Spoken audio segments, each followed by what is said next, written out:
Her question states that we see on television many women being tortured in Afghanistan. Why do Muslim men torture or degrade women in Islam? Allahu Akbar!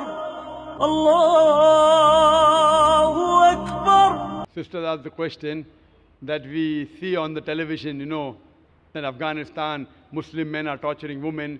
So why in Islam, Muslim men torture and degrade the women? Sister, this question was replied just a few days earlier on the second day of the conference, on Saturday. On Saturday, 31st of October, I gave a talk, Women in Islam Protected or Subjugated. And I gave the talk in detail. So ask your friend to watch that tape, watch the DVD. Inshallah, it will answer all the queries. Regarding your main point that she saw on the television, that in Afghanistan, Muslim men, they are beating the women. And once when I was traveling, I came across a Malaysian couple. Both of them were doctors.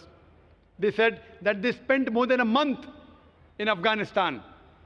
And they told me that what they saw on television, the Taliban beating the women, they aren't Talibans. So I asked them, how do you know? They told me that we have been in Afghanistan, we have spent more than a month. We know how the Taliban tie the turban. When we see an Arab, we feel all Arabs the same. Emirati, Saudi, Kuwaiti, but they themselves know that a Saudi ties the Qatra in a different way. An Emirati ties in a different style. If you go to a Kuwaiti, different style. So similarly, the Taliban, they have a particular style of tying the turban. So what she told and what he told the couple, that what they shot, even that they didn't do properly. That means they could shoot the parting of the sea in Hollywood. 10 Commandments. Moses, peace be upon him, parting the sea, but they made a fault when they show Muslim men in Afghanistan beating the women.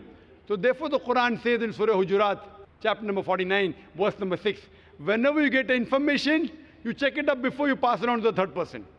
What we realize, this is the gimmick of the media.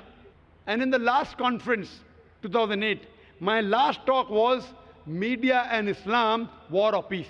And I showed how the media goes out of the way to malign Islam. I'm not saying all Muslims are 100% good Muslims. There are black sheep in the community. But what the media does, picks up these black sheep and portray as though they're exemplary Muslims. And many a time, they show things which are absolutely nonsense. It does not exist in Islam. So ask your friend to watch my tape, Women's Rights in Islam Protected or Subjugated, and Media in Islam, War or Peace. Hope that answers the question.